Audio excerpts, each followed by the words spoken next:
Yo, what's up? Chris TV. Welcome back to my channel, guys. Today is Wednesday, guys.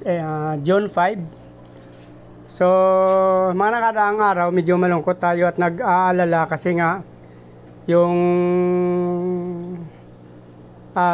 vulkan sa amin, guys, medyo pumutok nga doon. So, nakipag-ugnayan ako doon sa aking pamilya sa Negros. Taga Negros kasi ako, guys. Negros Occidental. So, pumutok yung nabalitaan namin na ako dito sa Maynila na pumutok yung Mount Canlaon sa amin, guys, doon sa Negros Island. So nakipag-ugnayan naman ako sa aking mga kamag-anak doon. Okay naman po sila, guys. Safe naman sila. Yun nga lang, medyo may naamoy-amoy din sila na kasi hindi naman din malapit kami. Medyo malayo man kami pero abot yun doon yung asphalt saka yung parang may amoy sulfur daw silang naamoy doon, guys. So sabi ko nga sa kanila, bumili sila ng face mask at the same time kung may pera sila magnegosyo na rin sila, guys. So ngayon okay naman daw sila doon, mga kamag-anak ko, guys, sa Negros Island. Safe naman sila. So pasalamat naman tayo sa Panginoon na medyo ayos naman at wala namang napabalita nga kahit sa TV na mayroong pamilya na salanta ng todo-todo, no? So, humingi ako sa inyo ng dasal sa mga taga Negros, lalo na yung malapit sa Mount Canlaon, guys. So, today, kahapon, guys, may kwento ako sa inyo bakit medyo sad tayo ngayon. Ito yung aming washing machine, guys. Yan. Ito yung aming washing machine, guys. Automatic siya. Pag naglagay ka ng nilaban mo, tapos isaksak sa gripo yung kanyang, ito, guys, sinasaksakan ng gripo ito. Yan. So, naglabangan ako kagabi. Okay naman ang paglalaba niya. Ang problema, guys, naibaba niya yung drainer na nakaganyan, guys. So, from washing machine to drainer, same automatic ito, hindi na binabantayan. Pagkasaksak ng tubig tsaka ng kuryente ito, guys, tapos malagay mo yung mga nilaban, pwede mo na siya pabayaan, balikan mo siya after 1 hour. So naka wash na siya, kumbaga, guys, ano na siya, naka dryer na rin siya, isasampay mo na lang. So ginawa ng anak ko, binaba niya yung drainer na paganyan, guys. So yan, binaba niya ng ganyan. Ang problema, guys, hindi bumaba sa pinakailalim. Yan. So, ganyan ang sitwasyon, guys, na naglalabas siya. Dito kasi likod to ng washing machine namin. Yan. Tapos iskinita ko ito. Yan. Ito yung mga tabs ko, marami dyan. So, nag-washing machine siya ng mga damit niya kagabi bago siya kumain. Ang problema nga, pag down niya ng drainer, guys, dito lang. So, iniwan niya na, tapos sumakyat na siya sa taas. Since 1 hour pa naman yung paglalaba ng washing machine. Siguro basta 30 minutes mahigit siguro, guys. Tsaka nakita, napansin ng aking anak na babae. Tinawag niya ako, nasa kwarto na ako. Maga ako makyat kagabi, guys.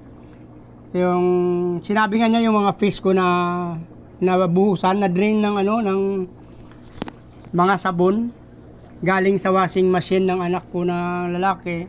So yan, hindi siya bumaba nag-down dito sa floor, guys.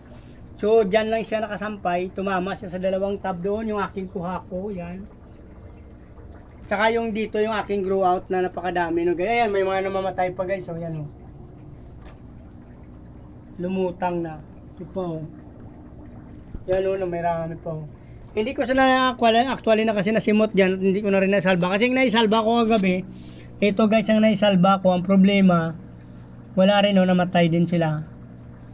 Hinugasan ko sa tubig na mineral, tapos pangalawa ko sila, ilipat ko sila dito sa mineral ulit para makuha yung sabon, pero wala, hindi nila kinaya, guys, yan.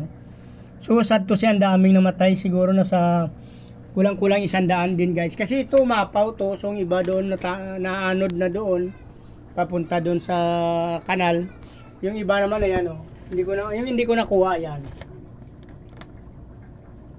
So mayroon ako na isalba na ito.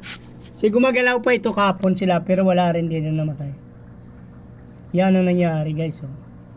Kasi ito guys, ang ano to, siya lang nagsasabon. Yung machine na to, siya lang kusa nagsasabon, nag-aanlaw at 3 times siya mag-aanlaw basta pindutin mo lang.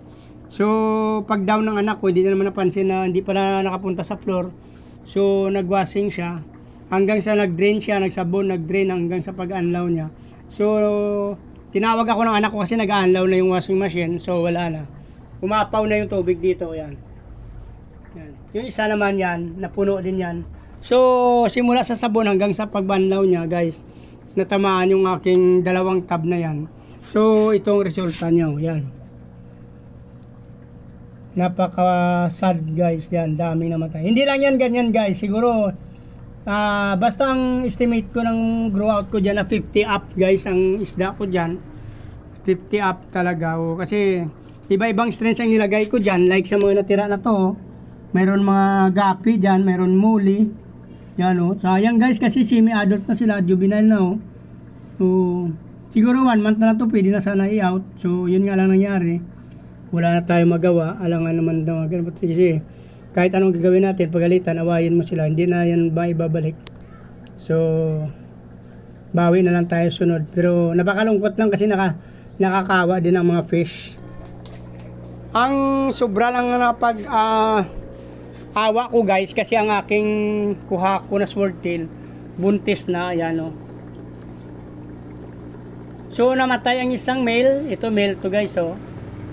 Napakaganda yan guys na swordtail, yan. Matagal ko ito inalagaan kasi nabili ko ito, maliliit pa sila. Parang mga siguro nasa 3 weeks or 1 month pa lang. So matagal ko sila nalagaan ito guys, nasa 5 months na yata to 6 months. Hanggang sa lumaki na sila ng ganyan guys. So ang namatay dyan isang male to guys. Malalaman mo kasi sa buntot nila yung male. Ito isang female, buntis na sana yan guys. So sayang. Ang nabuhay dyan, may naisalba na isa yan. So sana ito man lang sana kung naisalba ko kagabi, okay na. Ito yung strange na wala na ako guys. So nag-iisa na lang siya. Maghanap na naman ako saan ako makakuha ng partner niyan. Mayroon ako dyan swordtail, velvet red. So wala rin. Ito sana maganda to kasi kuha ko to guys. Ang ganda ng kulay niya. Lalaki na pati yan guys. Nasa 7 months na ata ito. Yan, kaya malalaki na sila na sobra. Buntis na rin sana yung isa. So yun lang yung pinanghinayangan ko guys. Kasi hindi naman nakalain ng anak ko siguro na hindi niya na down sa floor. So wala na tayong magawa. So sana iba yung pag-ingat pa sa susunod. Kawawa ang mga isda kasi guys. Hindi ako nanginayang sa pira na hindi ko sila naibenta. So naawa talaga ako sa mga fish. Siyempre pinalaki ko sila na ilang months. Siguro nasa 4 months na yon. So nagastusan na tayo at the same time hindi natin napakinabangan. So dito na lang guys, kung natapos yung video na to, please like, follow, subscribe guys sa aking YouTube channel. Sama nyo na rin notification bell guys para updated kayo sa mga video na in-upload natin araw-araw. Maraming salamat sa patuloy na suporta at panonood ng mga video ko guys. Paki-follow nyo rin yung aking Facebook page, Chris Molino. Maraming salamat. Nice ko, mabuhay kayo hanggang gusto nyo. Bye bye, salamat, good morning.